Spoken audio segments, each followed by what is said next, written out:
Hi everyone, welcome to my channel. I'm Jeannie Ellis and I'm also known as Scrapbooking Mama. Today I'm going to be sharing with you a new project using a new digital kit from Tailor Made Cards for You.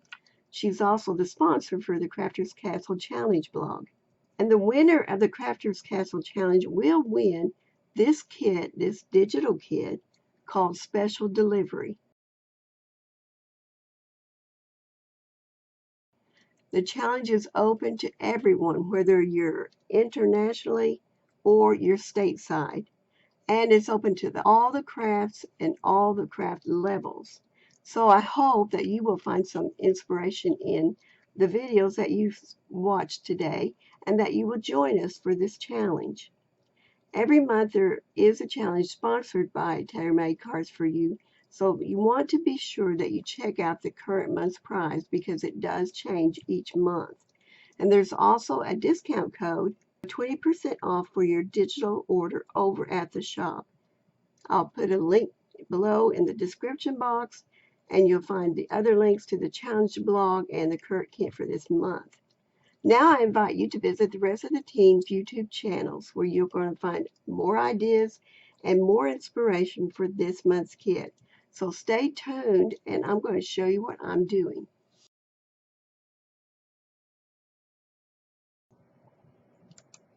Okay, I have cut out 4 sheets of the Santa's list because I'm going to make them into a journal because he needs a big book, or actually a lot of pages. Actually, he needs a lot more than that, but we're going to say this is what he needs. And then I'm going to make covers out of the 2 sheets here. This is 1 page actually. I would have used the smaller ones, but they were too small from what I cut, and I wasn't going to reprint. So I wanted to be conservative with this.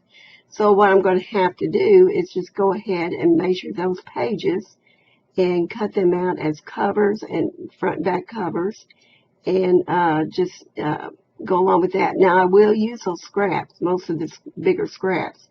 I try not to waste any of it because it's something that you really don't want to waste. It's not that you can't print more, it's just that to me it's just a waste if you can't use it. So I try to make sure I can use it. So I just do the white pages back to back pages, just like that. And I just glued them together. I mean, that's as simple as I got with it. And you'll see later how I want to kind of antique it, make it look like he's had it for a while.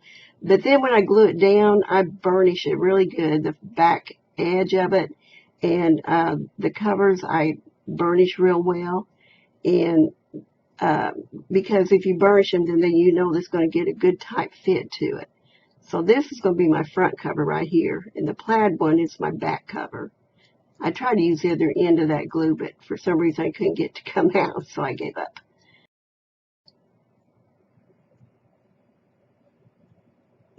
Now you see that I am just, I've just got the front and back cover together. And I'm getting ready to put the spine on it. And the biggest thing that I do on the spine is that I measure how wide that spine is, and then how much I want to go over each side, the back side, the front side, say for 1 inch, and say the middle, the spine there is like 1/8 of an inch. Then I'm going to take 1 inch on the front, 1 inch on the back. That's 2 inches, and then a eighth. That's going to be 2 1/8 inches wide piece, or half inch, whatever you want to do. But I just measure the spine and add how much I want to overlay. And now I'll show you the next step. Now in this step, you see that I'm taking my Versamark and the embellishment and putting clear embossing powder on it and heating that up, of course. And I use the same technique on the journal, Santa's list, because I wanted it to look aged. And I didn't record it on purpose because I wasn't sure it was going to work the way I wanted it to. So I trimmed the front and the back cover after it had cooled down plenty of time. And I had also taken and put glitter on the front of it. I took my distress tool, did all the edges of the book, even a little bit on the back, the spine of it, and of course the covers and the pages. And then after I did all that, I got my ink distress oxides, and I did distressing on the outside edges, inside, the cover, the back, everywhere. I wanted it to look old, so that way it would give the aged look that, Santa's had that book around for a little while, right? So, and it worked, and then I just glued on the embellishment. Now we'll go on to the next thing. Now what I'm doing is putting a cover on top of a box that I was gifted with recently, and I thought it would be good for my little journal, hit Santa's list, and for some ephemera in there. I thought it just would make a good addition to those things. And I measured the side panels of the box and cut them accordingly, using the sheet that's got the page that's got the whole Santa Claus plaid in it. And I thought it was really, really pretty and would go really good with the box. The creamy color of the paper and the box went so well together. So I used my Beacon 3-in-1 glue for each of the side panels. And then once I was done with my side panels, I measured paper for the inside of my box by measuring that paper on the bottom of the box. And then that way I knew if I did that, it would be pretty well fitted. But I took off a tiny bit more so that I knew it would fit, because usually if it fits exactly the same, it's not going to fit right, which I had ended up cutting off a little bit more anyway.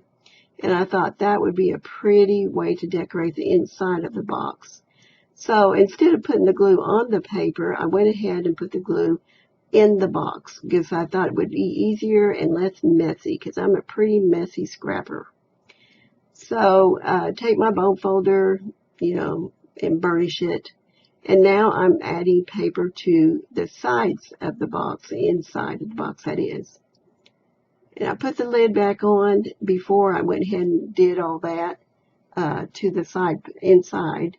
I thought I'd go ahead and do this first because I needed this to dry. So I found me a stencil that's pre-adhesive, not permanent, but temporary. And I thought it would be pretty to use Liquitex glass beads on top and let that dry. I believe I let it dry overnight, if I remember right. And I had at first a little bit hard time trying to pull it off, and I thought it was going to tear, but it didn't tear. It was a good stencil. I don't even remember where I got that, but I love it. So I just kind of matched up the layers from before, from the ending of the one part of the stencil, and went over it so I can make sure that I had it evened out. I'm not sure if I said that right, but I'm trying to make sure that all the little bubbles there, the little circles, match up. Then before it dried, I added this small piece of the Santa's list, and I kept burnishing it every once in a while because I wanted to make sure it stayed.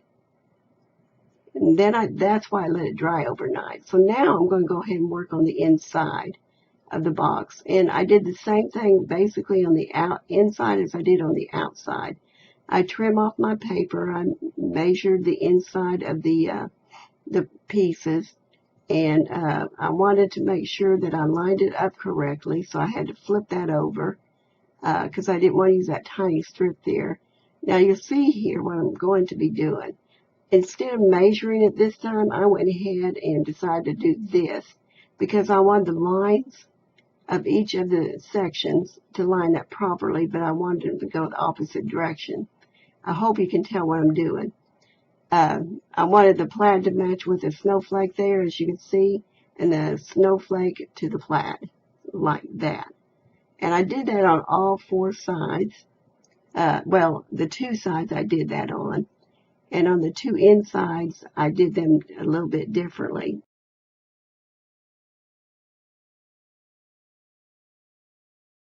So I was on a roll, and I forgot to hit the record button when I was doing this part of it, doing the ephemera and things like that. And you'll see in a minute.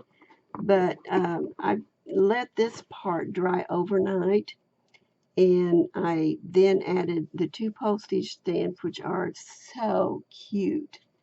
And I added some glaze, glitter glaze on top of that, just because I felt like it needed some more glaze to it.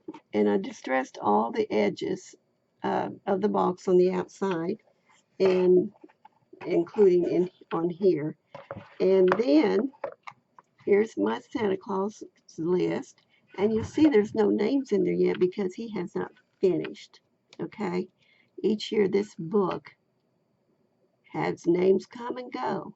They disappear. And then each year new ones come up. That's what I'm saying.